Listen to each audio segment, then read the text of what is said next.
C'est en principe ce week-end que les experts américains arrivent à Kinshasa sur demande de la communauté internationale.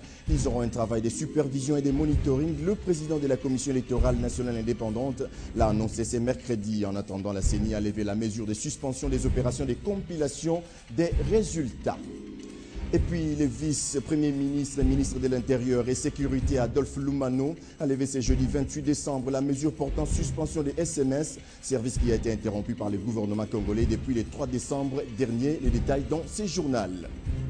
Toutes les régies financières sont maintenant fixées sur tout le contour de la taxe sur la valeur ajoutée, une mesure qui entre en vigueur à partir du mois de janvier 2012 en République démocratique du Congo. Et ces régies sont donc appelées à redoubler d'efforts en vue de couvrir tous les déficits financiers en 2012.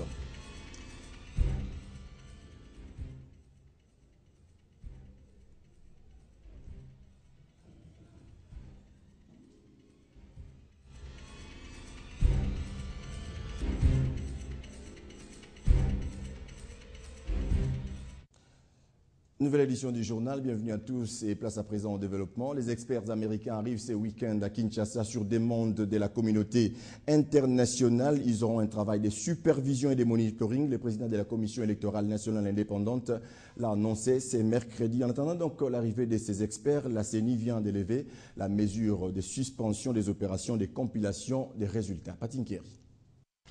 C'est l'offre qu'on nous a donnée par la communauté internationale, qui nous a accompagnés pendant le travail et qui nous a donné l'offre additionnelle. Et nous avons pris ça de bonne foi. Et nous nous sommes dit qu'on devait faire une pause en attendant que l'offre arrive. Mais ça prend du temps. Vous savez qu'il y avait des CELSER qui étaient en fonction. Nous avons envoyé les gens qui ne sont pas partis pour une mission d'une durée déterminée. Et nous nous sommes dit qu'à côté, après avoir amené certaines corrections, il était temps qu'on puisse reprendre. Mais les délégations vont commencer à venir dès ce week-end. On nous a donné l'offre, mais il fallait définir les tâches, quel travail devait être fait. Et pour nous, nous nous sommes dit que leur tâche était simple, c'est voir que les procédures sont bien respectées, que les gens font correctement leur travail, parce qu'on nous a accusés de ne pas être transparents. Alors nous voulions de plus voir comment est-ce que le personnel de la CENI travaillait, parce que je dois encore préciser ici que nous n'avons pas de déficit technique. Le personnel de la CENI est qualifié et connaît bien son travail. Il y a eu des problèmes dus au climat d'insécurité, dus à l'atmosphère générale dans laquelle on a travaillé. Aujourd'hui, nous sommes dit c'est mieux que la communauté nationale vienne voir le travail que nous avions fait. Nous avons déjà commencé à annoncer les résultats partiels des législatives. On n'a pas reçu de contestation. Le travail, il s'est fait bien. Et les gens contestent quand vous faites mal votre travail. Le travail s'est fait bien et on donne des résultats. On n'a pas eu de réclamation jusque-là. Mais je voudrais vous informer ici que la CENI a déjà mis en prison 14 agents qu'on a trouvés qui ont fraudé, qui ont changé les PV et qu'on a retrouvés qui sont condamnés à 2 ans de prison. Donc ici, nous nous sommes dit qu'on n'a pas seulement promis, nous on a agi. Il y a des gens qui sont en prison. Et nous continuons à mettre de l'ordre et à attirer l'attention. Ça, c'est un exemple que nous donnons aux gens. Et on va continuer à sauver tous ceux qui vont se laisser corrompre, tous ceux qui vont changer les résultats, ils vont aller en justice. Donc aujourd'hui, nous avons 14 agents de la CENI qui sont en prison. Bonne nouvelle pour les consommateurs de messageries courtes SMS. Le vice-premier ministre et ministre de l'Intérieur et Sécurité, Adolphe Lumano, a levé ce jeudi 28 décembre la mesure portant suspension des SMS, service qui a été interrompu par le gouvernement congolais depuis le 3 décembre dernier sur toute l'étendue de la République démocratique du Congo pour des raisons liées à la sécurité. Ça y est, plus d'inquiétude pour les utilisateurs du service de messagerie téléphonique. La mesure de suspension prise le 3 décembre dernier pour des raisons de sécurité a été levée sur toutes les télécommunications de la République démocratique du Congo. Cette décision a été prise par le vice-premier ministre, ministre de l'Intérieur et Sécurité, Adolphe Lumano. Oui, la grande nouvelle, c'est ce que tous les Congolais et toutes les Congolaises et tous les Congolais attendaient, notamment à lever la mesure de suspension communication par SMS. Aujourd'hui, après l'évaluation du climat sécuritaire du pays, le gouvernement a estimé que c'était le bon moment pour pouvoir annoncer la fin de de cette suspension. Et aujourd'hui, la mesure a été rendue publique et communiquée aux opérateurs qui sont dans le secteur de la téléphonie mobile pour qu'ils puissent de nouveau remettre ces services à la disposition des usagers. Une initiative saluée par les Congolais qui estiment que la communication par SMS est d'une importance capitale.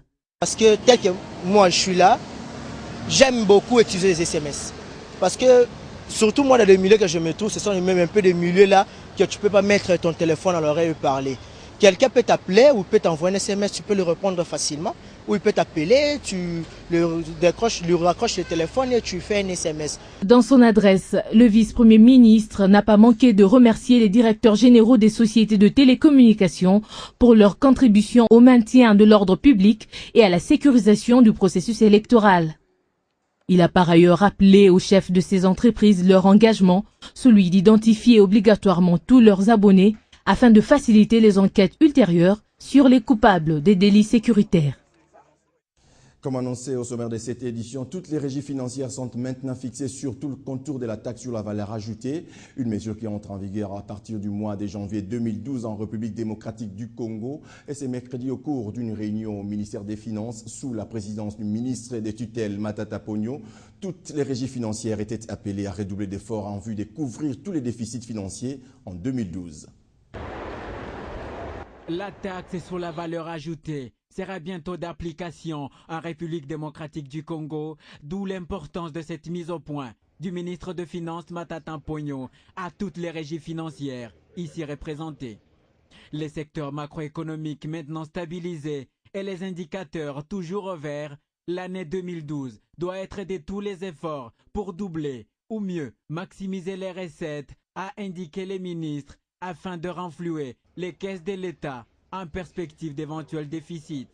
Au cours de cette 96e réunion de l'année avec les régies financières, tous les problèmes de fond ont été débattus et des perspectives proposées en vue de maintenir à flot l'économie congolaise. Et puis il faut retenir qu'après la tenue des élections, les activités des partis politiques tournent au ralenti. Se préparant pour 2016, les partis du peuple pour la reconstruction et la démocratie PPRD peaufinent déjà des stratégies pour s'assurer le maintien du pouvoir. Pendant ces temps, certains leaders de l'opposition en séjour en Europe ne sont toujours pas reçus par les autorités de la vieille démocratie.